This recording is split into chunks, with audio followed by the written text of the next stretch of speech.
Hello everyone, welcome to today's class. और आज की क्लास में हम क्या पढ़ रहे हैं? आज की क्लास में हम पढ़ रहे हैं फॉरेंसिक मेडिसिन। इसके मीनिंग के बारे में पढ़ेंगे, इसके स्कोप के बारे में पढ़ेंगे, इसके साथ ही साथ हम पर्सनल आइडेंटिफिकेशन के बारे में भी पढ़ेंगे। ये पर्सनल आइडेंटिफिकेशन विक्टिम का हो सकता है या फिर परपेट्रेटर का हो सकता है। विक्टिम मतलब कौन? जिसके साथ बुरा हुआ है, जिसके ऊपर कोई क्राइम हुआ है, उसके आइडेंटिफिकेशन के लिए भी हम इन मेथड्स को यूज करते हैं, या फिर जिसने क्राइम करा है उसको पकड़ने के लिए, उसको पहचानने के लिए भी हम पर्सनल आइडेंटिफिकेशन का यूज करते हैं। तो आज की क्लास में हम पर्सनल आइडेंटिफिकेशन के बारे में भी पढ़ेंगे। ठीक है, शुरुआत करते हैं फॉरेंसिक मेडिसिन समझने से। तो फॉरेंसिक मेडिसिन क्या है? मेडिकल नॉलेज को आप क्राइम सॉल्व करने के लिए यूज कर रहे हो। ठीक है, क्या कर रहे हो आप? मेडिकल नॉलेज को क्राइम सॉल्व करने के लिए यूज कर रहे हो, तो वो फॉरेंसिक मेडिसिन हो गया। आपको ये मैंने बताया है कि फॉरेंसिक साइंस कैसा साइंस है? फॉरेंसिक साइंस अप्लाइड साइंस है। कैसा साइंस है? अप्लाइड साइंस है। आप इसे अप्लाई करते हो क्राइम सॉल्व करने के लिए, क्रिमिनल को पकड़ने के लिए। ठीक है, सो हम इसे किस तरीके से डिफाइन कर सकते हैं? It is a branch of medical science which deals with the application of medical knowledge, which deals with the application of medical knowledge to help aid in the administration of justice। जब कभी भी कोई भी science या कोई भी subject forensic के साथ ऐड हो जाता है तो वो क्रिमिनल जस्टिस सिस्टम को हेल्प कर रहा है और लॉ को एड कर रहा है। मैंने आपको मल्टीपल टाइम्स ये चीज़ बताई है। ठीक है, तो क्लियरली समझ में आ गया व्हाट इज फॉरेंसिक मेडिसिन। अगर हम और एक चीज़ देखें तो ये जो मेडिकल साइंस और लॉ है उनके बीच का ब्रिज भी है फॉरेंसिक मेडिसिन। ठीक है, फॉरेंसिक मेडिसिन को अगर हम ब्रॉडली क्लासिफाई करें तो हम क्लिनिकल फॉरेंसिक मेडिसिन में एंड फॉरेंसिक पैथोलॉजी में क्लासिफाई कर सकते हैं। ठीक है, सो क्लिनिकल फॉरेंसिक मेडिसिन क्या है? It deals with the examination of living individuals. क्या बोला मैंने कि ये जो फॉरेंसिक मेडिसिन है, क्लिनिकल फॉरेंसिक मेडिसिन, ये क्लियरली किन से डील करती है? लिविंग इंडिविजुअल से डील करती है, such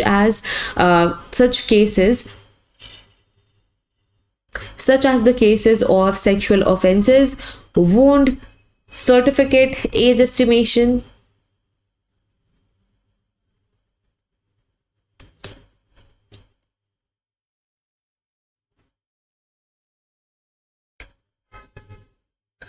तो जो फॉरेंसिक मेडिसिन को हम ब्रॉडली दो क्लासिफिकेशन फॉरेंसिक मेडिसिन को हम ब्रॉडली दो डिफरेंट टाइप्स में क्लासिफाई कर सकते हैं। सो पहला है क्लिनिकल फॉरेंसिक मेडिसिन, दूसरा है फॉरेंसिक पैथोलॉजी। अब ये क्लिनिकल फॉरेंसिक मेडिसिन क्या है? It deals with the examination of living individuals such as cases of sexual offence, wound certificate, age estimation etcetera.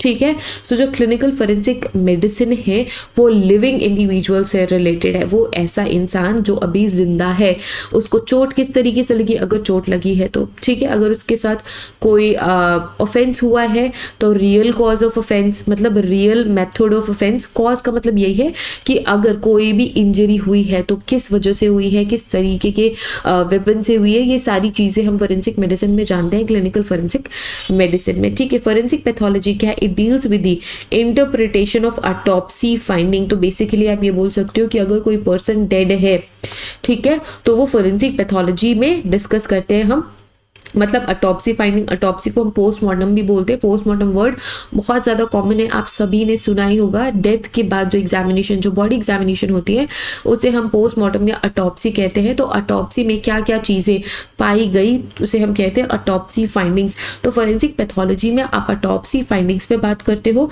ठीक है, और मेडिको लीगल इन्वेस्टिगेशन, देखो यहाँ पे दो टर्म्स एडेड हैं।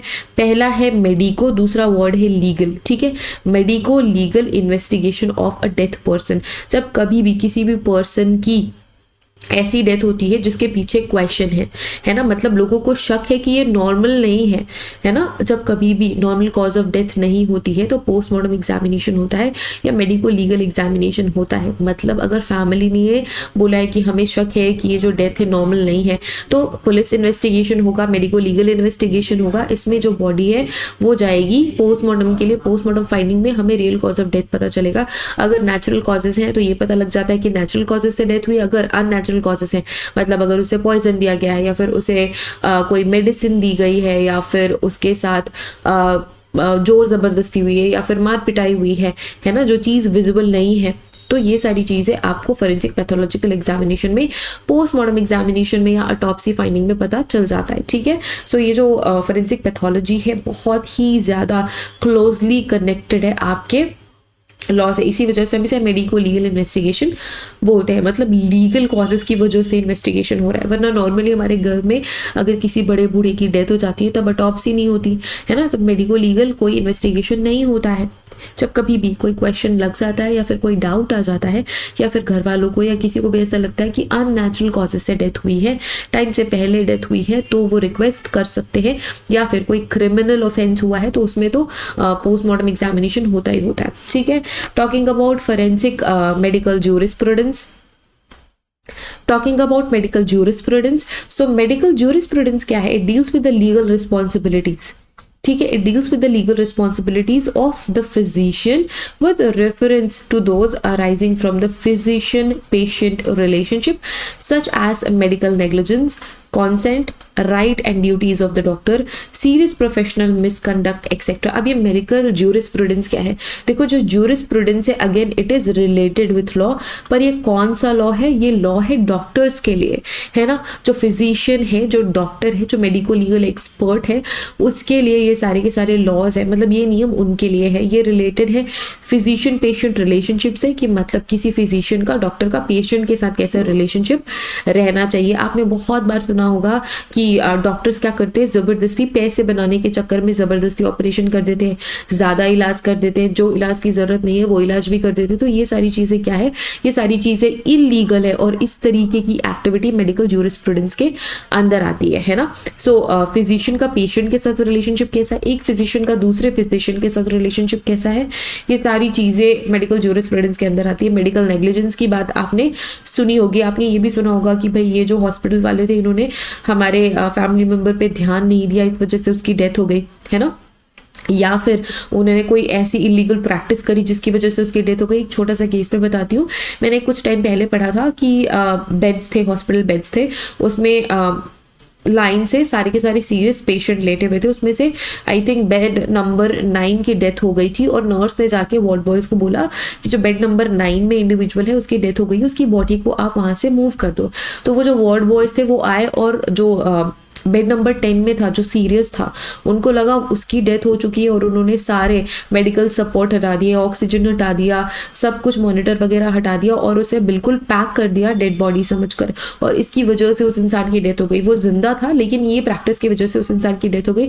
तो ये मेडिकल नेग्लिजेंस के अंदर आएगा, है ना। अगर कोई डॉक्टर है जिसने ऐसा कोई प्रैक्टिस करा जिसकी वजह से पेशेंट की डेथ हो जाती है, नेग्लिजेंस की वजह से, मतलब उन्होंने ध्यान नहीं दी बहुत सारी चीज़ों पर, तो इस वजह से अगर उसकी डेथ हो जाती है तो वो मेडिकल ज्यूरिस्प्रूडेंस के अंदर आता है, ठीक है।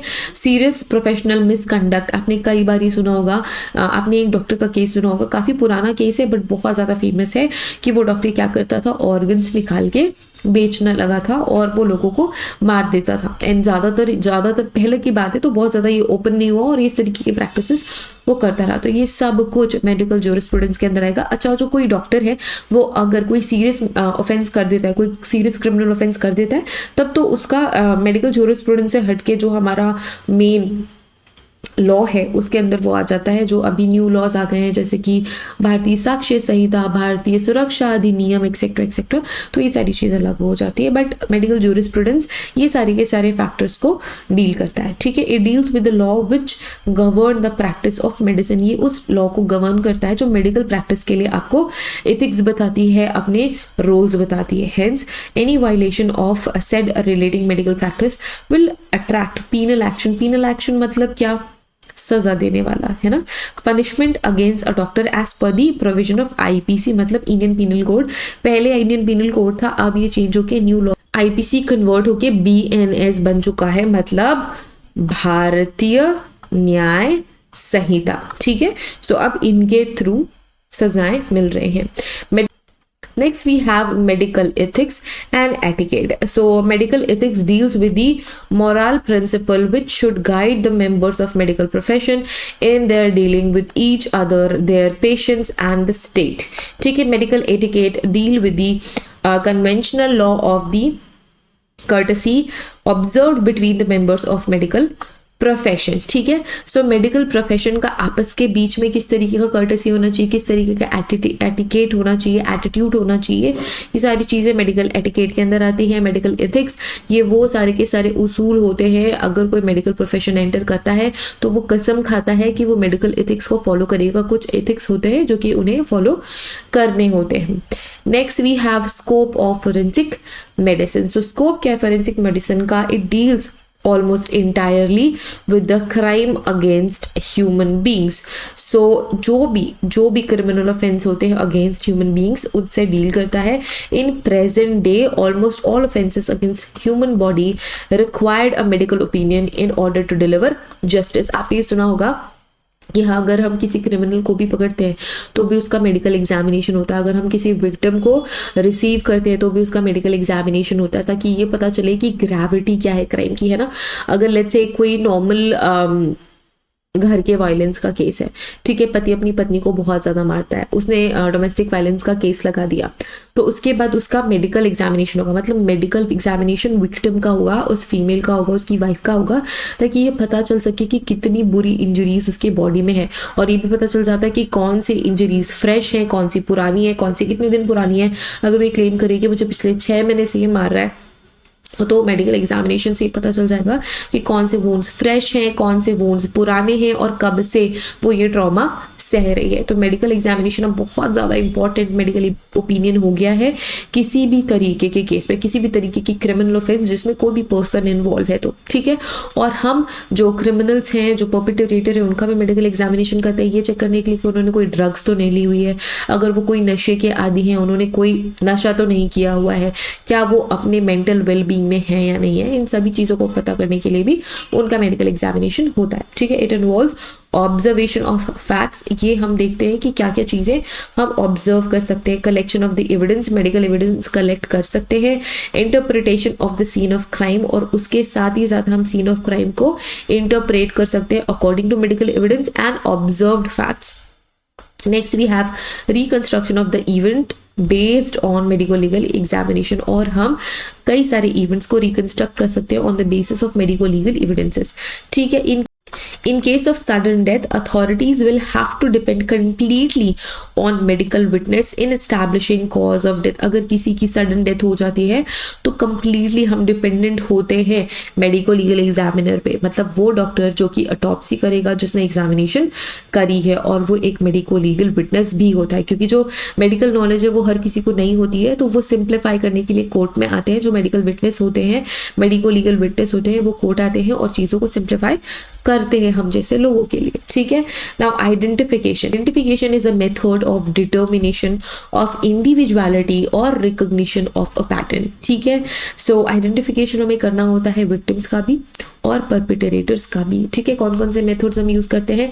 इट मे बी कंप्लीट और पार्शियल। सो आप कंप्लीट आइडेंटिफिकेशन के लिए भी जा सकते हो, पार्शियल आइडेंटिफिकेशन के लिए भी जा सकते हो। So complete identification means the absolute fixation of the identity, मतलब आपको 100% पता चल गया कि वो इंसान कौन है। That is absolute fixation of identity. मतलब अगर आप मुझसे कहीं बाहर मिलते हो, ठीक है, और आपने मेरी आवाज़ सुनी, फेशियल फीचर्स भी एक जैसे ही हैं, तो आप समझ जाओगे कि मैं दीक्षा शर्मा ही हूँ, है ना। तो आपको 100% पता है कि मैं ही दीक्षा शर्मा हूँ। अगर मैं ये बोलूँ कि मैं दीक्षा शर्मा नहीं भी हूँ तो भी आपको पता है, आपने मुझे देखा है, आपने मेरी आवाज़ सुनी है, मेरे बोलने का तरीका पता है। तो बहुत सारे फैक्टर्स हैं जिसके थ्रू आप मेरी आइडेंटिटी फिक्स कर सकते हो। हालांकि मेडिको लीगल आइडेंटिटी फिक्स करने के लिए बहुत सारे फैक्टर्स होते हैं, तो मैं बहुत जनरल एग्जाम्पल दे रही हूँ। तो वो मेथड जिसके थ्रू आप एब्सोल्यूटली पता कर लेते हो 100% ये इंसान वही है। फॉर एग्जाम्पल डीएनए एग्जामिनेशन अगर कर लिया, फिंगरप्रिंट एग्जामिनेशन अगर कर लिया, वो मैच कर लिया, इसका मतलब क्या 100% ये वही इंसान है, ठीक है। पार्शियल आइडेंटिफिकेशन क्या होता है, ठीक है। सो कुछ ऐसे फैक्ट्स हैं जो ये इंडिकेट करेंगे कि हाँ आप किसी आइडेंटिटी आइडेंटिफाई कर सकते हो, किसी को आइडेंटिफाई कर सकते हो, पार्शियली वे में किसी की आइडेंटिटी फिक्स कर सकते हो, ठीक है। सो इसके अलावा बहुत सारी चीज़ें अननोन भी रहती हैं पार्शियल आइडेंटिफिकेशन में, fine.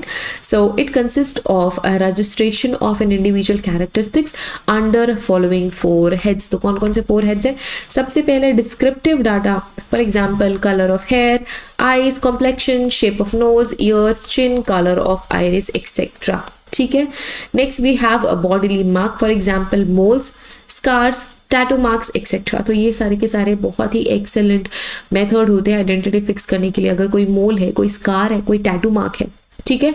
Bodily measurements like standing and sitting height, length and breadth of the head, breadth face का लेंथ एंड ब्रेथ, इसके अलावा ईयर का लेंथ और breadth, span of the stretched arm, length of the left foot, length of the left middle finger, length of the left little finger, length of the left forearm and head, ठीक है। Photograph of full face and right profiles, ठीक है। एक तरीके की anthropometry यहाँ पे हम कर रहे हैं, ठीक है। First method of personal identification is primary identifiers.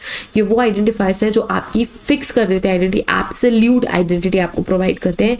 It has been internationally accepted that the primary identifiers is the most reliable method by which identification can be confirmed, and आप इससे आप उसकी आइडेंटिटी फिक्स कर सकते हो। For example frictional ridge analysis, मतलब fingerprints.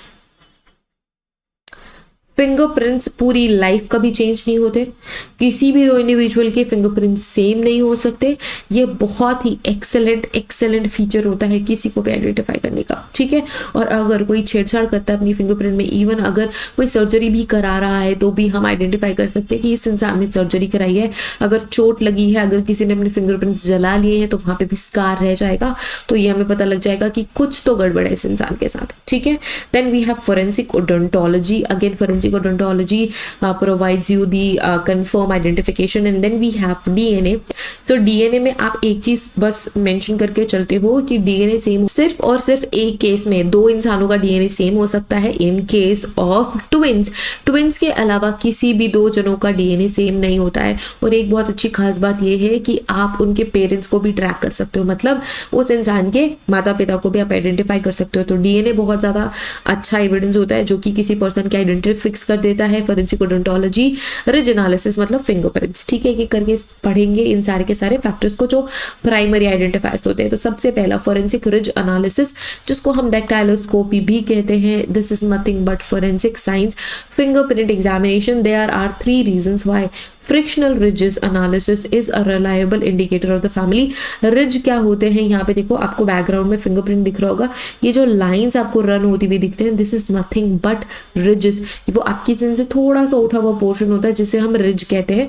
इनका जो रिज का फ्लो होता है यूनिक होता है, और ये रिज पैटर्न एनालिसिस को हम डेक्टाइलोस्कोपी भी कहते हैं। So first point is friction ridges found on the palmar, मतलब आपके पाम के सरफेस में, and plantar surface मतलब आपके सोल एंड टोज में भी ridges होते हैं। ये बहुत ज़्यादा यूनिक होते हैं, ठीक है। Next we have friction ridges found on the palm and plantar surface of the human body are persistent from birth unless permanently damaged or advanced decomposition. ये एडवांस डिकम्पोजिशन में ही खराब होते हैं, या फिर कोई एक्सीडेंट हुआ है तो परमानेंटली डैमेज हो जाएंगे, अदरवाइज कभी भी चेंज नहीं होते थ्रू आउट लाइफ, ठीक है। Next we have forensic odontology. So forensic odontology is nothing but your teeths, ठीक है। ओडोंटोलॉजी का मतलब होता है आपके दांतों का examination. So forensic odontology is the application of dental science to legal investigation. आप डेंटल साइंस को लीगल इन्वेस्टिगेशन में इनकॉर्पोरेट कर रहे हो, primarily involving the identification of the offender by comparing dental records to a bite mark left on the victim or at the scene. Identification of human remains based on the dental records is a remarkable work forensic science में, ठीक है। Dental records के through आप identification कर सकते हो। अगर crime scene से या बॉडी में बाइट मार्क मिला है तो उसके लिए भी ये बहुत अच्छा आइडेंटिफिकेशन मेथड होता है कि आप बाइट मार्क को क्या कर सकते हो, कंपेयर कर सकते हो, आइडेंटिफाई कर सकते हो, और इससे आपको वही इंसान मिलेगा जिसने वो क्राइम करा है, ठीक है। इसके अलावा अगर किसी पर्सन की डेथ हो गई या फिर मास डिजास्टर के केसेस में भी डेंटल रिकॉर्ड्स बहुत ज़्यादा इंपॉर्टेंट होते हैं, डेंटल आइडेंटिफिकेशन बहुत ज़्यादा इंपॉर्टेंट होता है। The unique structure and traits of human teeth, jaws, radially lead themselves to use in the identification of living and diseased victims.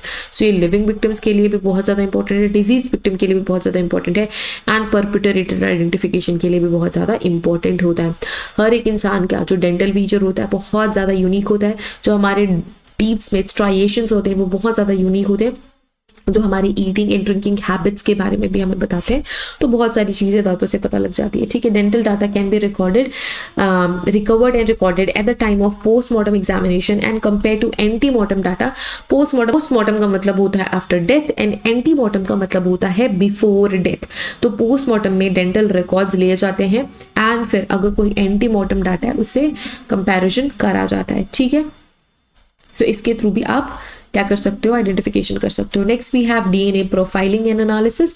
So DNA material is proven source for the identification as a significant portion of the genetic information that contained all the information present in the person's entire DNA. एक cell में ही पूरा DNA आपको मिल जाता है। Specific individual thus differs expect in identical twins from one person to the next. सिर्फ और सिर्फ आइडेंटिकल ट्विंस के केसेस में ही आपको डीएनए सेम मिलेगा, अदरवाइज किसी भी दो जनों का डीएनए सेम नहीं होता है। DNA testing can be performed even on the case involving partial and severely decomposed remains. अगर कोई बॉडी है जो पार्शियली डिकम्पोज्ड है या सीवियरली डिकम्पोज्ड है, उस केस में भी आप डीएनए एनालिसिस कर सकते हो। DNA matching is the best way to identify body parts. DNA analysis can be automated, ensuring maximum quality and rapidity of high volume testing. DNA matching can be based on profiles from biological relatives, self samples or belonging, and it is the only method for the primary identification that is independent and direct in comparison. ठीक है। Next we have secondary identifiers. Secondary identifiers क्या होते हैं? ये वो identifiers होते हैं जो आपको पार्शियल आइडेंटिफिकेशन करके देते हैं। मतलब बहुत सारी चीज़ें अभी भी आपको जानना बाकी है, लेकिन ये पार्शियल आइडेंटिफिकेशन आपको ज़रूर से प्रोवाइड करते हैं। नाउ सेकेंडरी आगे कि सेकेंडरी आइडेंटिफायर्स वो मेथड्स होते हैं, वो यूनिक फीचर्स होते हैं जो कि आपको पार्शियल आइडेंटिफिकेशन करके देते हैं। वाइल प्राइमरी आइडेंटिफायर्स के साथ आप सेकेंडरी आइडेंटिफायर्स भी प्रोवाइड कर सकते हो, जिससे कि आपकी जो आइडेंटिटी वाला हिस्सा है वो फिक्स हो जाता है। अगर सेकेंडरी आइडेंटिफायर्स प्रेजेंट है तो सर्कमस्टेंशियल एविडेंसेस के बेसिस पे भी आप आइडेंटिफिकेशन कर सकते हो। अब देख लेते हैं कि कौन कौन से सेकेंडरी आइडेंटिफायर है। सबसे पहला मेडिकल इन्फॉर्मेशन। किसी भी तरीके की मेडिकल इन्फॉर्मेशन अगर किसी के पास है तो आप किसी पर्सन को आइडेंटिफाई कर सकते हो।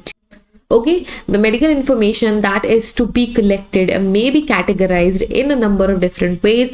For example, external medical information या फिर internal medical information, congenital versus acquired या फिर normal variation versus diseased. ठीक है, now this information is mainly acquired by the medical professionals, but it may also be advised to engage in the services of a forensic anthropologist in the medical collection team.